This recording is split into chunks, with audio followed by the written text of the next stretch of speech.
And we're back live on the Big Mountain to preview the Fiesta Bowl between the Penn State Nittany Lions and the Boise State Broncos. It's the Big Ten versus the Mountain West. It's the P4 versus the G6. It's Boise versus Penn State. JY versus Steve. I'm super excited. I have to calm down. I'm only in the first 30 seconds of the damn episode, and I'm excited. Calm down. Let's freaking go. We've got squeeze money on. Yes, we had a very Merry Christmas. Hope everyone else here did too. Chris Rollins, welcome to the channel. Make sure you say hello in the chat. We love to know who is on, and we are previewing the first quarterfinal of this year's college football playoff. As Steve said, Penn State versus Boise State. We couldn't have it any better on the Big Mountain, man. This is what we do up in here. Big Ten and Mountain West. So here's how we're going to do it. I want to get your initial thoughts. Okay. We're going to go over just some team stats. We got some stuff to put up on the screen for everybody. And Steve's going to tell you all why Penn State's going to win. I'm going to tell you all why Boise State's going to win. And of course, we'll get to your questions and comments throughout as well. Our goal is to be done with this by 7 o'clock so everybody can get where they need to be. They can get their drinks. They can watch a little pregame on the tube. And then we get ready for kickoff at 7:30. So that's the plan. So what are your thoughts here, Steve? We're getting ready for the quarterfinals, 1 tonight, 3 tomorrow. What do you think about this game? We're finally here. Like you said, it sets up perfectly for the Big Mountain.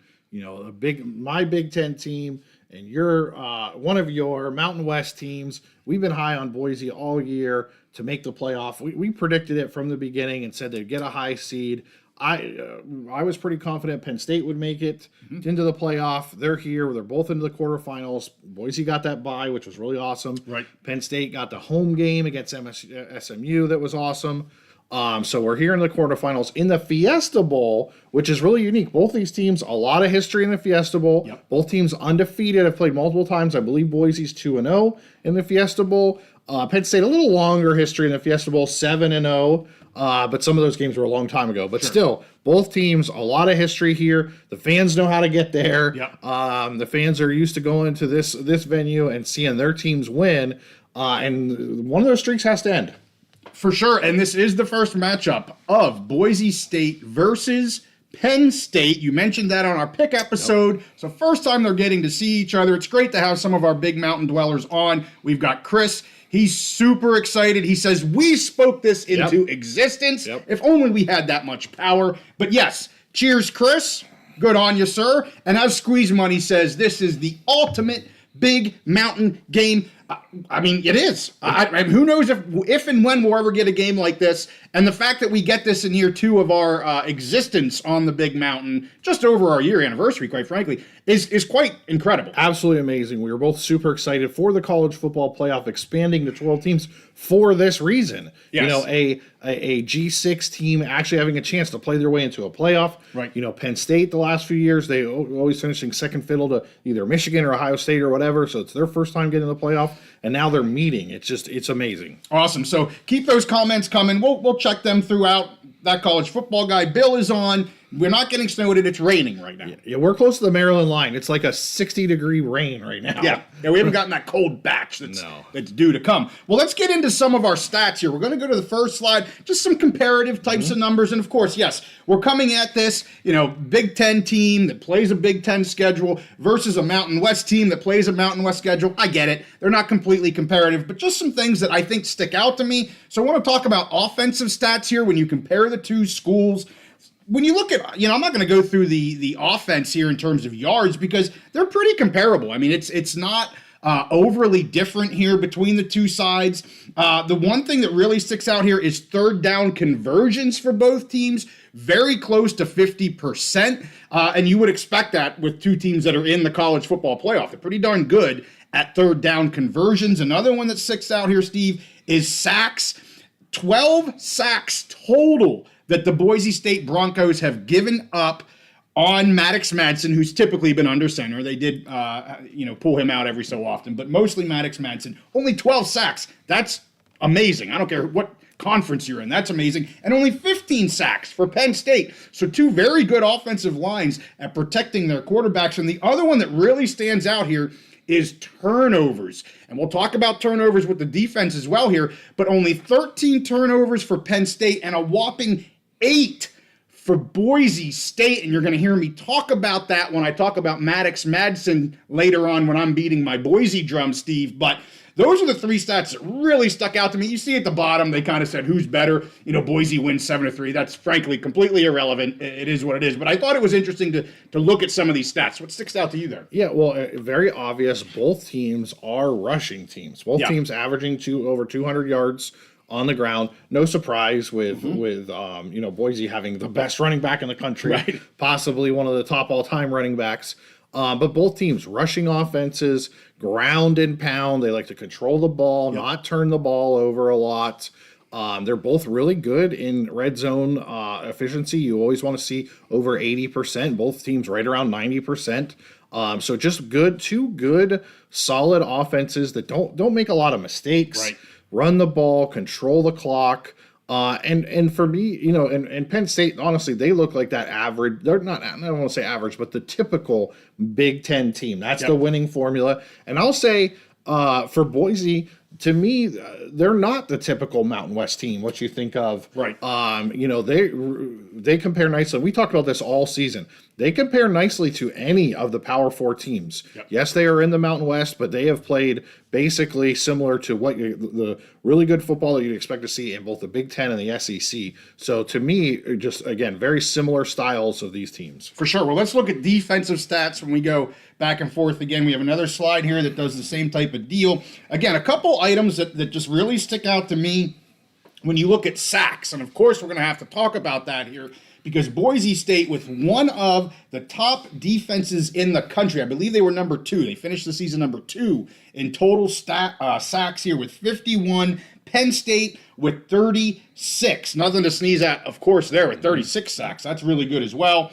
Look at the third down conversions again. We're right here in the mid-30s, 33% for Penn State's defense, 38% here for Boise State's defense. So two strong defenses on third down. And then again, let's look at turnovers. Penn State able to turn the ball over, or be able to get turnovers, not turn the ball over, but get turnovers 20 times over the course of the season. Boise State with 15 over the course of the season. Again, I'm not going to get too focused on the yard piece here, but of course, Penn State being one of the top defenses in the country, they almost run the gamut here in terms of stats. They end up 12-2 overall. So that's not at all surprising. We know that is the strength of this Nittany Lion team, Steve. What are your thoughts on the defensive stats? Yeah, like you said, the strength for Penn State, not surprising. They were in the top 10 in defense pretty much all season, fluctuating between like 5th to 8th, in pretty much every stat the way you can break it down. Both teams really focus on sacks. That's really what drives their defense, is getting pressure on the quarterback. Penn State, a very well-rounded, all-around defense. Boise, probably a little bit more reliant on the sacks. If they, and they got more sacks. So if they can get the sacks, that's the way their defense is structured. Yeah. They may not be quite as strong in the line, the back seven, basically linebackers and secondary, something you talked about early in the season.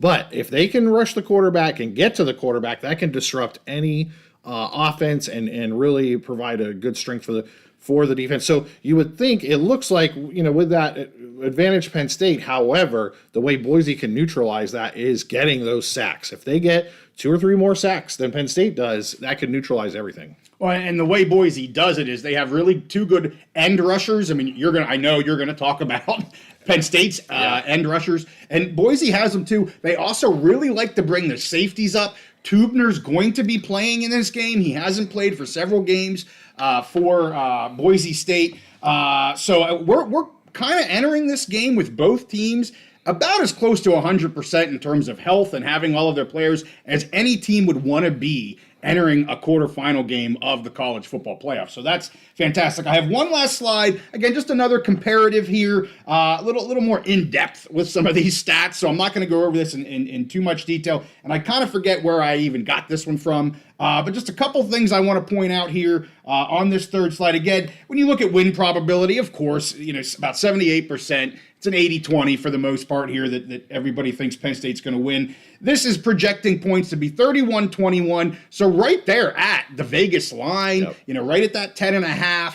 And in the pick show, I kind of said I have this in a 10 to 15 kind of point range. I want to be clear, this isn't a pick show. This is JY Boise State Homer show. So I will be talking a lot of positives about Boise State. A couple things here you'll see a little bit different. 3rd and 4th down conversions right there in the middle. You see, I just talked about how the 3rd down conversions are actually very similar. When you do 3rd and 4th, it does separate a little bit. Penn State right there at 50%. That's an awesome number for any team. It does drop a little bit for Boise. They're at 39%. And when you look at field position average here, they're both right around the 28, 29 mark. You see a lot of blue, which means, they're better than the average, and just a little bit of red. But clearly, you're seeing a lot more of that darker blue on the Penn State side. Not surprising at all. I'm not going to go over all these stats, but I just wanted to throw that up there as just another kind of tale of the tape for this thing. Anything there, Steve, before we start diving deeper into Penn State? I mean, I think it just shows again reinforces what we went over on the other 2 slides. Very similar teams, again, 2 above average offenses, well above average running games, solid defenses that rely on quarterback pressure to get their whole defense going. So again, very similar defenses. This is not a and I know you're going to use this later, so I don't see this as a David and Goliath. I see this as two of the top 10 football teams in the country, and the stats bear that out. Mm-hmm. Well, let's dive deeper into Penn State, Steve. Yeah. We're going to go Penn State first. We're going to go Boise State second. And I'll look at some of our commenters, see what they have to say about all of this kind of good stuff. If you're new to the channel, make sure you're saying hello in the chat. And make sure you're giving it a like. Apparently that helps the algorithm, but that's not really why we're here. We're here to have fun. We're here to talk to our mountain dwellers. So, Penn State first. What do you think? So Chris asks, are Penn State fans expecting their team to win but cover the score? I think right about there. I think, and I'm involved in a lot of different Penn State fan groups, message boards, and different things. There are no Penn State fans that are taking Boise lightly, especially when in regards to Jeanty and what he can do and what it's going to take to stop him. But I think that most Penn State fans, not feeling like overconfident, but they feel like the spread is fair. Yeah. That Penn State is probably about a 10-point better team, and the stats bear that out, the way you brought up and predicted it. So I think that most Penn State fans, the consensus is they think Penn State will win, and they think they will win about between like 10 points to 2 touchdowns. Sure. In a tough, hard-fought game that they're going to have to do everything in the world to shut down. Not shut down Jeanty, slow down Jeanty, and then do some other things that I'll talk about later. But I think definitely not overconfident or cocky, but yes, I think most Penn State fans feel like they will win and cover, hit about the spread, that the spread is very fair, which is completely different than the SMU game. Right. Penn State fans were looking at that spread saying, what the heck is Vegas, thinking we were going to actually destroy SMU. Yeah. And that's what happened. Yeah. This total different outlook on this game. All right, well, let's dive into Penn State, sir. What do you got? So first of all, I'm going to talk about the defense a little bit. I'm going to talk about the offense a little bit. I'm going to talk about the X factor for Penn State. Obviously, Jeanty is the dude for Boise, but Penn State has a dude that's pretty exciting as well. So I'm going to talk about that, and I'm going to talk about the coach. And just kind of give you my thoughts on what I think will happen.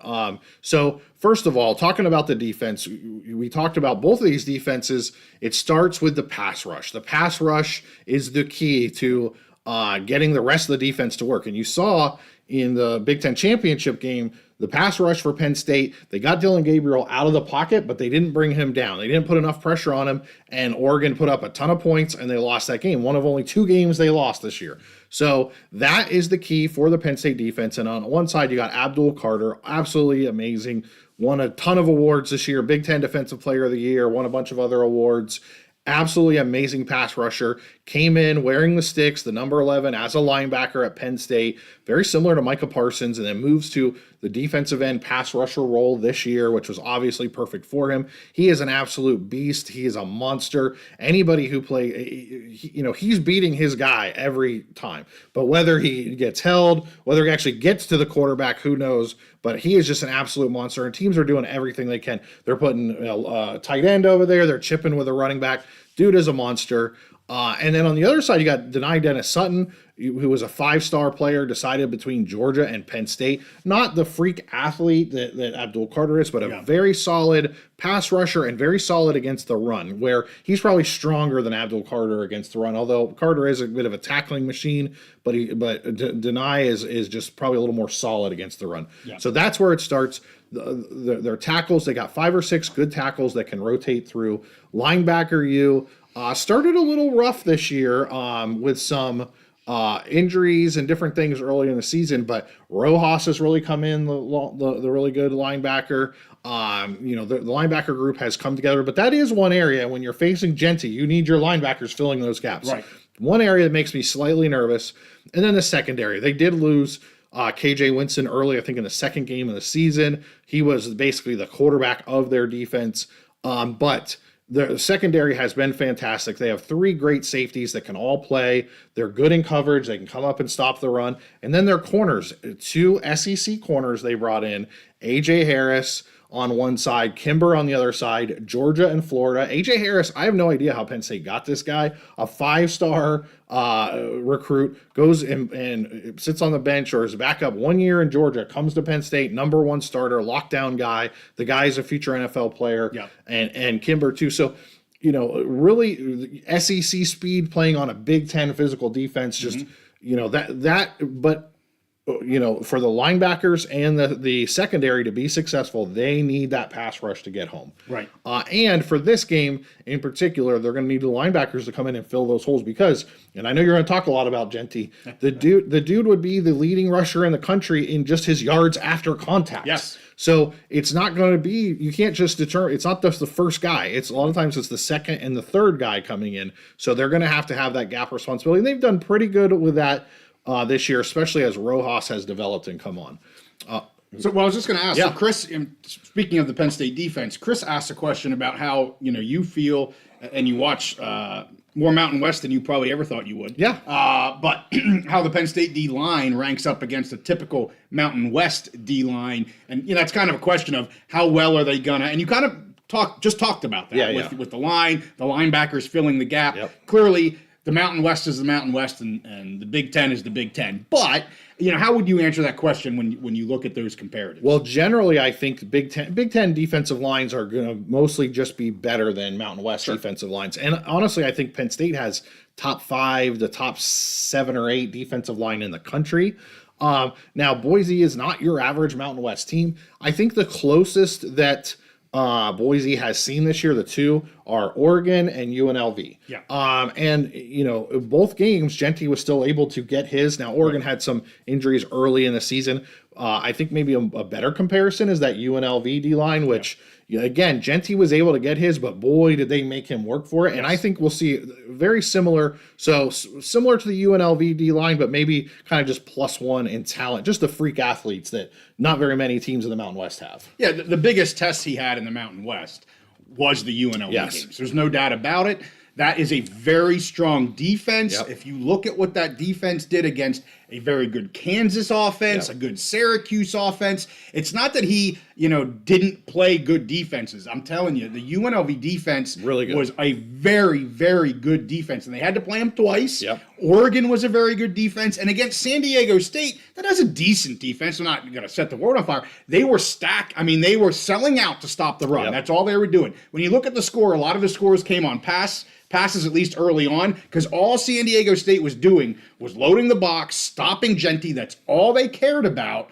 And he still got his points. Yep. I mean, even with that happening, he's still able, he's 75% of his yards, to your point, have come after first contact. Do I think that's going to happen in this game? No, I don't think he's going to have 75% of his yards after contact, but he's going to have a lot after contact. That's just the type of runner he is. And yes, Chris, I'm going to get to Madson here in a little bit, but I wanted you to keep going on your Nittany Lions. Yes, and I'll have a thought on that as well at the end of what I'm going to say about the Lions. So that's all I have for now on the defense. Let's talk about the offense. Drew Aller just announced recently he's coming back for another year again. Right. Just a really good, solid, prototypical quarterback. This year he has added a new dimension, which is that running. Yeah. He didn't do that a lot last year. And, that has really basically just added another dimension to that offense. But really, Penn State's offense, very similar what they want to do to what Boise wants to do. Yes, they've got the prototypical 5-star quarterback. They've got a, all-American tight end. They've been trying to bring in receivers, whatever. But when it comes down to it, Penn State is a power running team. They've got the beef on the offensive line. Their number one left tackle went out for the season with an injury. Mm-hmm. They plugged in Rucci, a legacy player that transferred in from Wisconsin. Honestly, they've been running the ball even better since he came in. The dude can block. He can run block. I don't know about pass blocking against these the good Boise ends and blitz, but run blocking, the dude can run block. This line is set up for power running. And the thing is, there's no other player in the country like Jeanty. However, Penn State has an awesome two-headed monster that they've been able to keep rested. When you look at Jeanty, if you look at Jeanty's carries versus Nick Singleton, and Fat Man. I can't remember. Katron Allen. Yes, everyone calls him Fat or Fat Man. I don't think he's fat. No, he used to be when he was younger. He was bigger. He was kind of heavier than Nick Singleton. Well, now Nick Singleton has gotten bigger. Yes, he's smaller, but he runs. It's a thunder and lightning. Katron Allen runs as I haven't power heard that back, for a while. right? Yep. So really the thunder and lightning style. Nick Singleton, he's that home run hitter. You get one guy misses, you get one seam, he's gone. Ask Auburn, ask Michigan State, anybody who, he gets by one defender, he's gone. Right. Different style than a Jeanty. Now, Katron Allen, more like a Jeanty. He's going to run over you. He's going to hit you, and he's going to drag you, and it's going to take the third or fourth guy to get him. So they don't have one guy like a Jeanty. However, I think Penn State and their coaches and what they've shown this year is they've got a two-headed combo that can be similar to what Boise has in Jeanty. Yeah. And both guys are fresh because they haven't had to carry that load.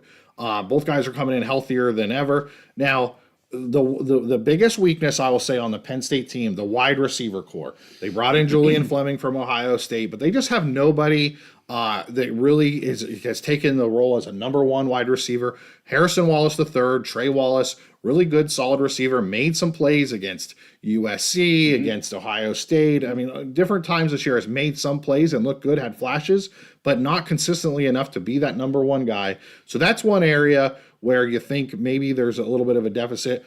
But where do they kind of overcompensate for that? Tyler Warren, this dude, one of the most dynamic players in the country, the Mackey Award winner. He lines up everywhere on the field, running, halfback, tailback, quarterback, wide receiver, tight end. He snapped the ball this year at center and then ran down the field and caught a touchdown pass. I've never seen it in my life. Just absolutely amazing. Tyler Warren, to me, is the X factor in this game.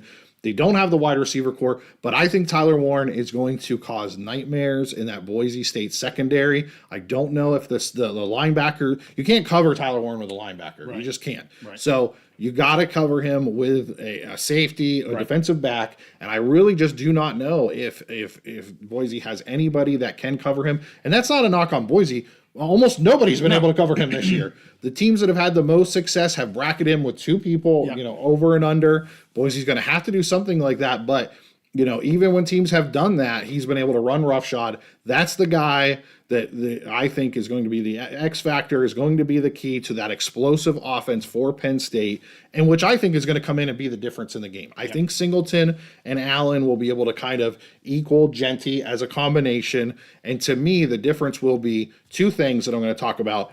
Tyler Warren, that X factor, getting loose in a secondary, Drew Aller hitting him. It's his favorite target. That's his comfort blanket, comfort zone.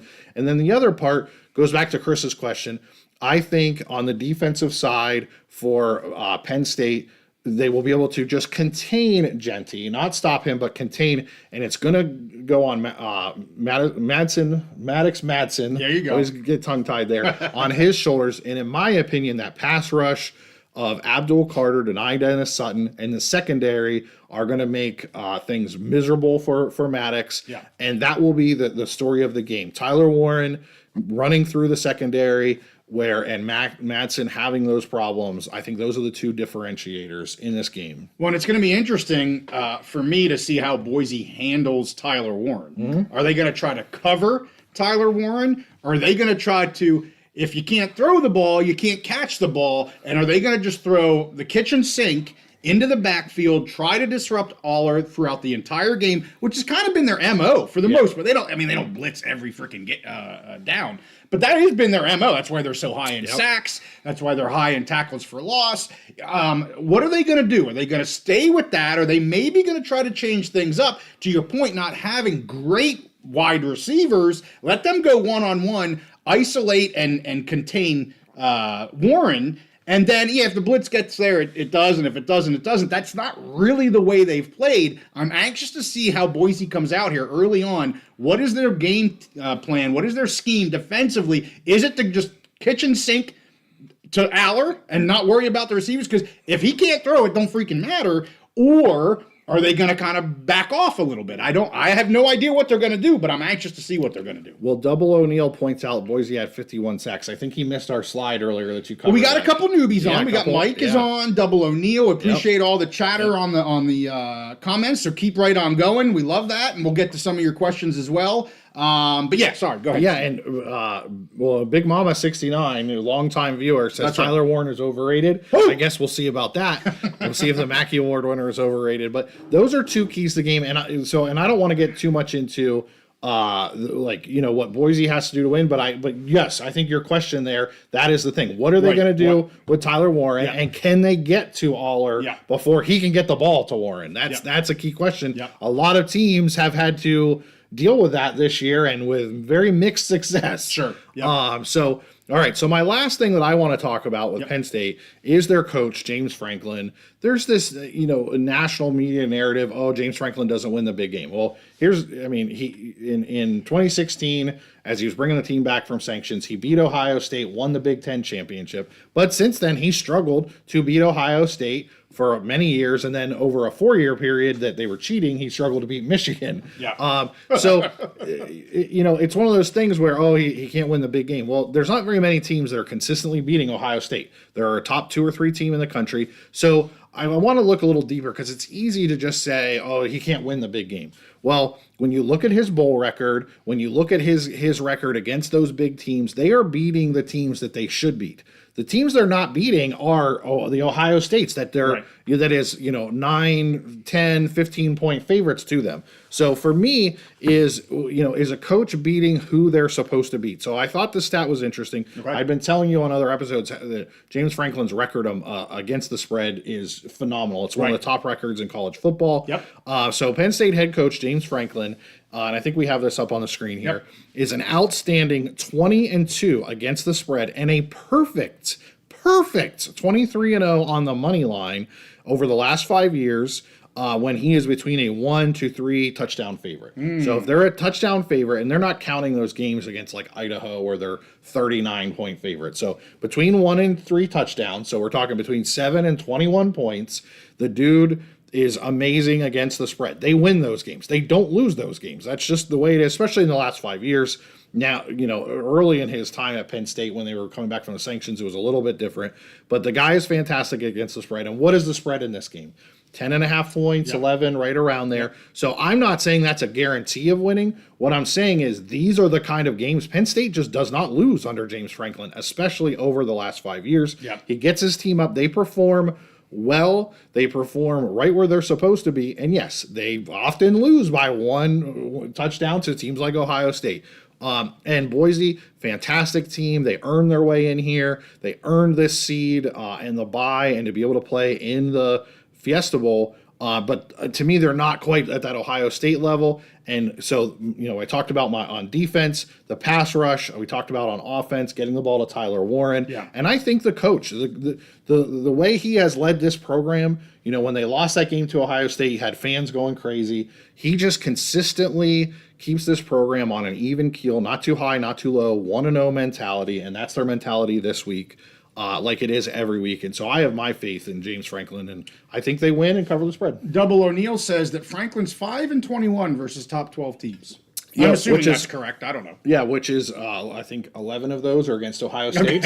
So it's Ohio State and Michigan for the most part. I appreciate that stat because now we're getting into more of the Boise bang the homer drum for the Mountain West. So I appreciate that little bit of a parlay into that there, Double O'Neill. And it's good to have you on. Keep those texts going or comments going. We appreciate it. Make sure you're giving this sucker a like. We'll try to get up to maybe 30, 35 viewers here as we are 1 hour away, Steve. I'm excited. 1 hour away. So Fiesta let's go. Bowl. We got another 20 minutes here, and then we're going to make sure everybody has plenty of time to get ready for this fantastic big mountain game. Maybe someday we'll have a live. No. We're going to have a bowl game named after us. Oh, that would be just great. Like Snoop Dogg has the Gin and Juice Bowl. We're going to have the Big Mountain Bowl. You know, next year, really if these two teams play again in a bowl game, we should go and do a live in person. I'm down. All right. Well, hey, don't drink, Jay. Okay. Why? We're going to you here. Keep those. We love the comments. Keep them going. Love the back and forth. And yes, I see. Some overratedness. Saying nobody in this game's overrated or underrated. What was it? Overrated because they were calling your boy Warren overrated. Nobody's overrated, and they're not. And I also appreciate the comment where Ashton called. He wants his Heisman Trophy returned. Yes, I agree with that. Let's get to some Boise State drum banging. I want to say real quick. Okay. Jenny should have won the Heisman. Travis Hunter, that was a media Heisman. The media, they just decided on that. That was their guy. They just became the hype man, and then it was over. Jeanty, the best player in the country this year, possibly one of the best running backs of all time. He should have won the Heisman. So this is an away game, I guess you could say, for both teams. I mean, Boise's the home team because they're the number 3 seed, higher seed. But we're at a neutral side, I guess is correct. I want to look at away games here real quick, and there's one game that I'm very interested in that I'll talk about a little bit extra. But looking at the away games here for the Boise State Broncos, they go out to start the season against a very good Georgia Southern team, and they played well throughout the entire season. Very high-scoring game here way back in Week 1. This was a 56-45 win against Georgia Southern. Then, the only like opponent here that we have, Oregon. Of course, we're going up to Oregon here, the Broncos. Very close game, a game they actually could have won, but they lose 37-34. They then go to the islands in Hawaii. They win that game 28-7. You never know what you're going to get when you travel to the islands, so that's a very strong win against a good Hawaii team, 28-7. They then, their first game here, regular season against UNLV, they beat them 29-24. Just a fantastic game, a better game than what we saw in the Mountain West Championship game overall, just because Boise dominated the first half of the championship game. But a really good game here. Again, we talked about the UNLV defense and the test that they had here away in UNLV. Then they play San Jose State, who surprised me throughout the whole entire season. They beat them 42-21. And you say, wow, 21 points. 21 points is kind of low for what San Jose State did this season. They had a very good offense. Their defense was okay, but they had a fantastic offense. Beat them by double digits. They double them up, 42-21. And then, of course, they have that interesting game in Wyoming that looked a little scary there for Boise State at the end. But they do squeak out the win, 17-13. You saw a lot of people crapping on the Broncos for how close that game was because the Pokes struggled this year. But, hey, you're in Wyoming. For as crazy as things can happen on the islands in Hawaii, crazy things can happen at 72-20 up in Laradice as well. And so, Wyoming was playing a lot better later. They were playing much better later in the season. Yes, they end 3-9, but they played much better at the end of the season than they did for the first 2/3 of the season. So good, very good point. And again, never easy to play up in Laradice.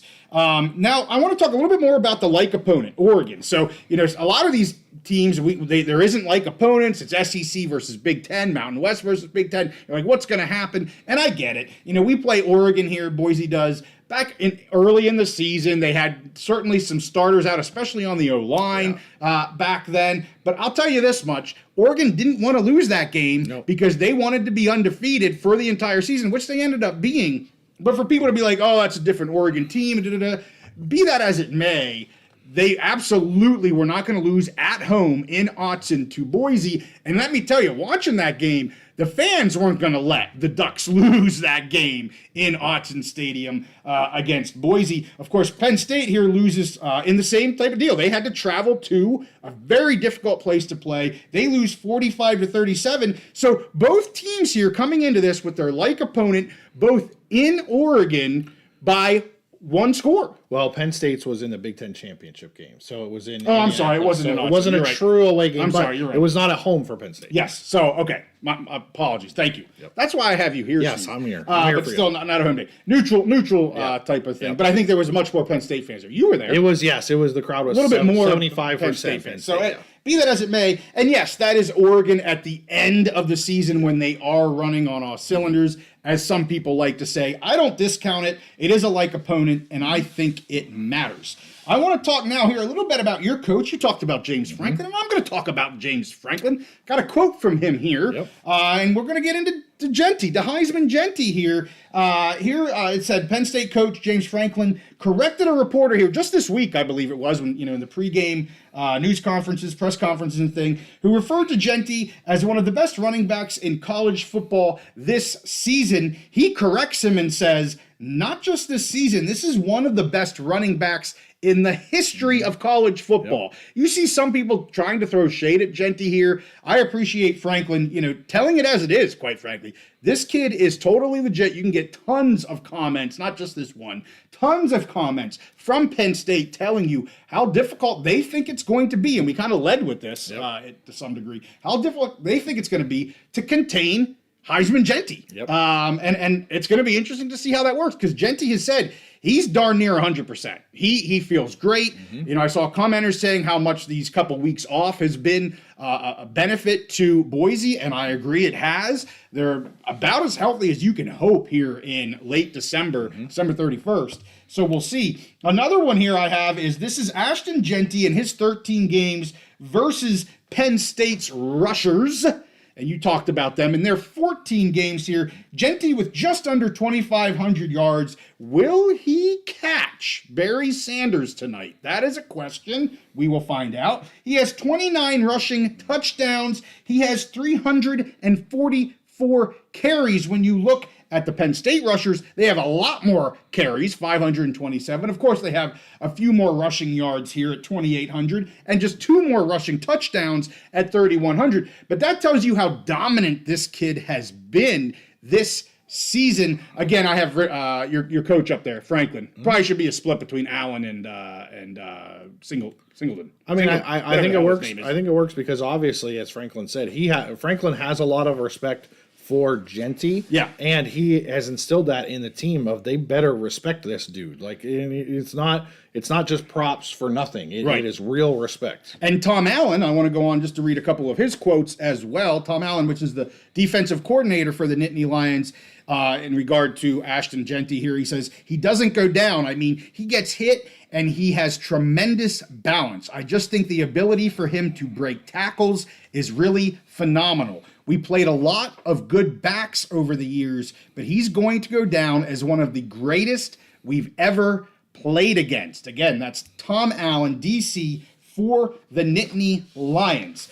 And Tom Allen isn't just some 25-year-old. Right. Older coach, been around a long time, very experienced, a defense coordinator and a head coach. So last one here, and you mentioned this earlier, this Ashton versus Goliath, if you will, and it really is. I mean, this is the stud running back in college football versus one of the best rushing defenses in the country. So that's why you go this Ashton versus Goliath type of deal. I mean, when you look at these stats, and I apologize, this isn't a great picture. It came off of a TV TV thing that I think ESPN did.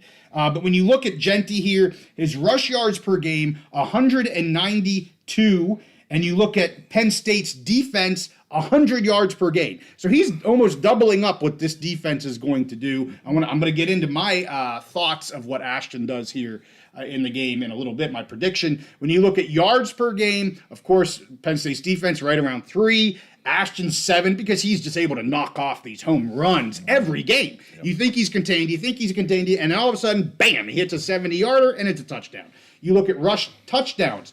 PSU defense, only 7 rushing touchdowns this year. Ashton, as I said, 29, and then 50-plus yard touchdowns. As I just said, he's able to knock these suckers out of the park. He has 12 this season. Penn State has only allowed one. I mean, that is a serious one guy versus a Goliath of a rushing defense. It'll be really interesting to see what happens here.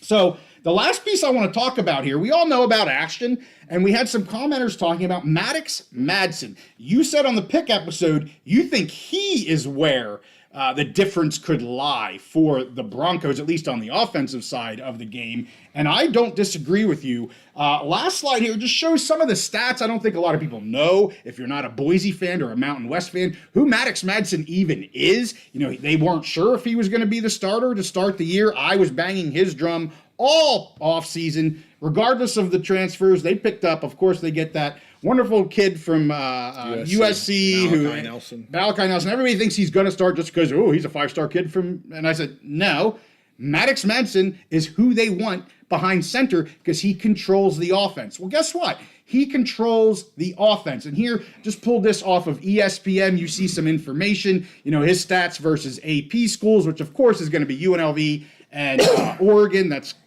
basically the AP schools that they play against their non-conference. They're just his December stats, his home stats, and there at the bottom, I gave his overall stats as well. And, that was supposed to be his overall stats, but that's clearly not his overall stats, Steve. So I apologize. I messed up the bottom there.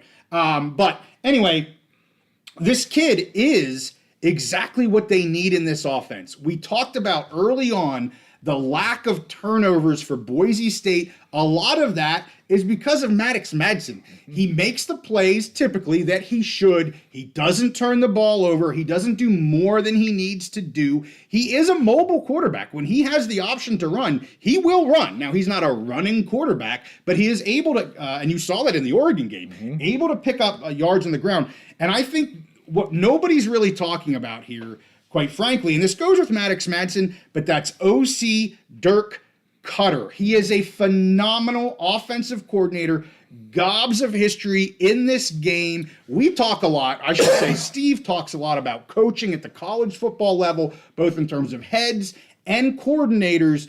Dirk Cutter is a huge reason why this offense, Ashton Jeanty, Madson's numbers, is who they are. He's phenomenal. He's done a great job with schemes here for the Broncos over the course of this season. He puts Madson in very manageable, good positions to succeed. So I have to bang the Dirk Cutter drum. I have all expectations. He has this game figured out. I'm not going to say it's going to go his way, but he knows what he's going to want to do. And I'll tell you what, I would put money on Dirk Cutter. He knows what he's doing. And the offense for the Broncos is as strong as it's been because of Cutter. In terms of the defense, as I said, I kind of let the cat out of the bag earlier. I want to see what the heck they're going to do against Penn State. Are they going to continue to put that pressure that they basically have all season? They're going to make Aller uncomfortable so he doesn't have the time to throw the ball. Then at that point, the receivers don't matter. They kind of take Warren out of the game because they can't get the ball to Warren.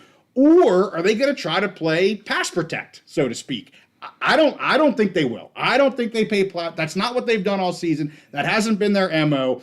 Their MO is to get into the backfield because their secondary isn't great. They've overperformed where I thought they were going to be. McCory's played pretty well. I mentioned their safety, Tubner's supposed to be back in this game. They have really good ends, but I don't think they can just kind of play pass protect or play prevent, if you will. Prevent is preventing yourself from winning. I firmly agree with that cliche. But that's not who they are. That's not what they've been. I really don't see that happening. It would be surprising to me if they do that.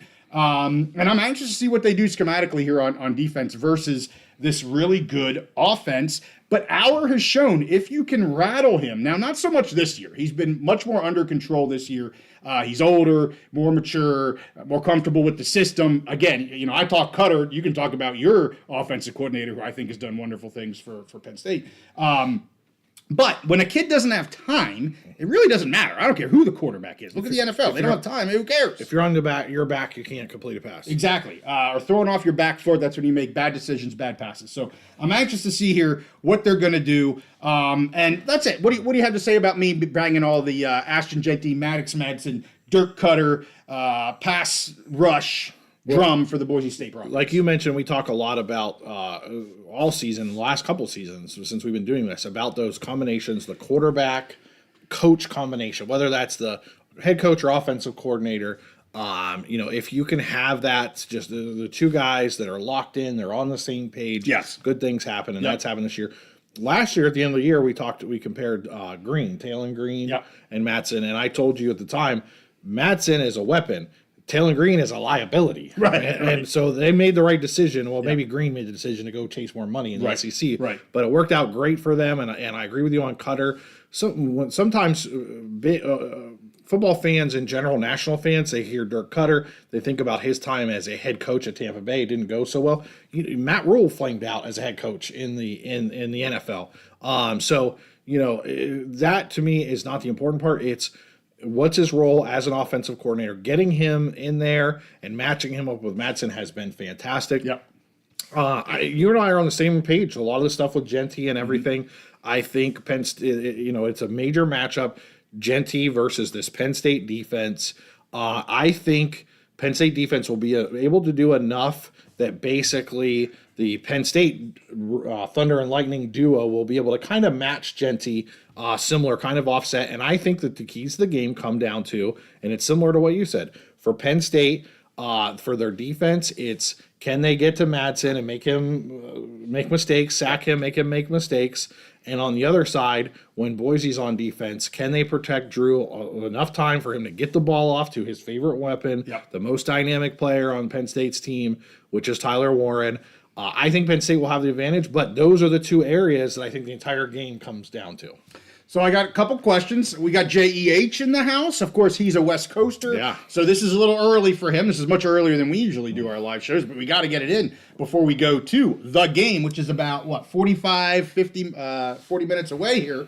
But he's saying, beat those kitty cats, go BSU. Heck yeah, let's go Broncos. I want to hear from our viewers as well, and I was going to do this earlier, but Big Mama says Jeanty needs 132 to break Sanders' records. Double O'Neill says that is a lock. In our picks episode, you said you think he's going to break 100. Yeah. I have my idea of where he's going to end up. Do you want to solidify that number any further than 100, or and then I'll give I would set the over and under at 125.5.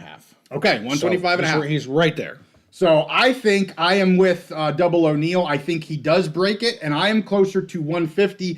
I think Jeanty is closer to 200 than he is to 100. So I'm setting it at 150.5.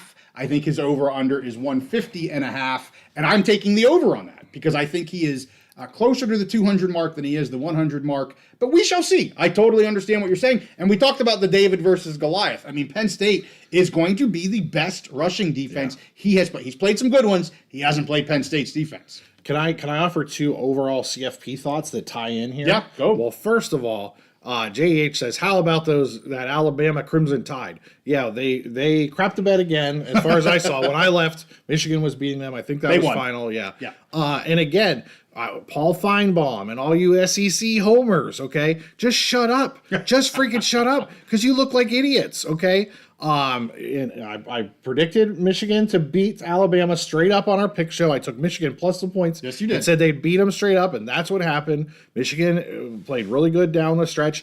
And listen, there are some really good teams in the SEC. I think the SEC and the Big Ten are right there, 1A and 1B, however you want to look at it. But get off your high chair, whatever you want to call it. Bama didn't deserve to be in. They had a chance to play their way into this playoff, and they lost. They went and lost to Oklahoma. Now they lost to Michigan. So stop crying, SEC fans. The teams that were supposed to get in got in. Yep. SMU deserved to be in. They played their way in. Boise State deserved to be in. Clemson deserved to be in. And Alabama, you didn't deserve to be in. So that's one thought. The other thought is, there was some complaining because there were some blowouts week one. You know what? How did the blowouts work out? The higher seed who was at home won. Yes. They were supposed to win. Being at home is a huge advantage in college football, especially those teams in the north with the inclement weather. Didn't surprise me at all. I think this is an awesome first year for the college football playoff. And one last thought is for the people who are predicting a blowout here, even some of my fellow Penn State fans, but really not very many. Yeah. But there's some people saying this could be the blowout game. I think that's crap. I don't look at this. I know you're doing the Ashton versus Goliath but as far as these two teams, I don't see this as a David Goliath at all. I see this as, two top 10 teams playing each other at a neutral site in a dome, in the Fiesta Bowl. Really could go either way. I see it being right about the point spread. I don't see this as a blowout. And again, I think Boise earned their seed. Everyone's saying now, we need to change how they do the seeds because it didn't work out the way they wanted to. Boise ran through their schedule. They damn near beat Oregon, who nobody beat Oregon this year. The team that came the closest, maybe Ohio State, maybe Boise, and ran the rest of their schedule, beat a tough UNLV team twice. So I don't want to hear it. Boise earned their seed. They earned their bye. They earned to go to the Fiesta Bowl, which is where they would want to be if they couldn't have a home game. So CFP. Quit crying, especially USCC homers. It's an awesome playoff. I'm glad we're getting this game, and I love it. Well, I just have to say, apparently, I got some great Boise followers on X. They tell me there's tons of Boise peeps down there. I should have taken some of the pics and put them up here. I don't have them for tonight. But, man, they're doing the pregame parties yesterday. They're doing the game parties here. The turnout is fantastic for Boise State down there in the Fiesta Bowl. I'm anxious to see all that blue and orange. I know you're looking to see the blue and white, but I think we're going to have fantastic turnout from the Broncos fans. And I appreciate everybody's their picks for where they think Ash is going to be. Double O'Neill thinks he's over 200. Chris Rollins, 139, so he does break Sanders' record there at 139. Mike says he's going to be 170 plus. JEH says he's going off for 223. Love all of that. And Double O'Neill also puts up, he thinks Mad Dog has 200 passing and a rushing touchdown. I would not be surprised if Mad Dog has a rushing touchdown. He knows when to bring it down and run it. And yeah, Happy New Year, absolutely. What else you got, Steve-O? I want to make... Because we got about 4 minutes, and then we gotta get ready for this game. I gotta get my beers ready. So I want to make a prediction. Okay. And then talk about for both teams what they can't let happen. Okay. So my prediction is I would not be surprised if in the first offensive drive, Boise drives down the field and scores a touchdown, and Jeanty looks really, really good. Okay. That would not be surprised at all. For Boise, what they cannot let happen is what happened with SMU. You cannot give this Penn State defense a 14-0 lead when their offense hasn't done jack crap, because it will not end good for you. So Boise cannot do that. They cannot implode there. They cannot make those mistakes against the strong Penn State defense. And for Penn State, honestly, the biggest thing, they're going to do whatever they can to control Jeanty. Jeanty cannot win this game on their own. Sure. They cannot let Madson go off and look like he should have been the Heisman on the Heisman Trophy stage. That's what they cannot do. They can limit the damage for Jeanty, but they cannot let Madson just go absolutely crazy. We saw the Bowling Green quarterback earlier this season, had a good game against them. They cannot let that happen. Those are the two things they cannot let happen for Boise and for Penn State. And then my prediction is Boise scores the first touchdown in their first drive, and Jeanty comes out looking good. And then I think after that, the Penn State defense, they adjust and they limit Jeanty after that as far as his yards per carry. He will still get over his 100. And I think Penn State wins by right about the spread. Well, you must have been talking to Spencer Danielson because he said the same thing, that Boise has to start fast, which means they have to come out and be ready to play, squid some points. Again, not dig themselves a hole because they're not going to be able to fight back.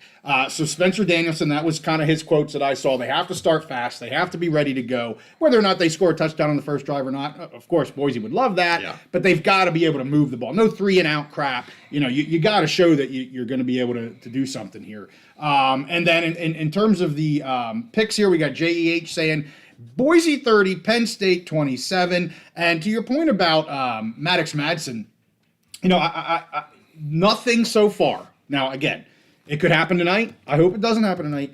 But nothing leads me to believe that he's, going to throw interceptions and there's going to be a ton of turnovers, nor do I think is he going to be a Heisman-looking quarterback and make crazy plays. That's just not who this kid is. Right. He's Mr. Reliable. He's Mr. Just get what the defense is giving to you. And his strength is doing that. It's not turning the ball over. It's not trying for something that isn't there. It's taking what's been received. That's why his numbers aren't anything awesome, because he plays within the system. He's a team guy. And, again, for this offense and what they do, their home run hitter is Jeanty. When you have these SET teams that think they got 3 or 4 home run hitters, that's when they all get pissed off at each other because I'm not getting the ball enough and I'm not able to do this and my O-line's that. That is not this team at all. And so I think Maddox is just Maddox. He's been kind of up and down. He's been hard on himself at times over the season when he doesn't think he's had a great game. But there's not a bad game where he's throwing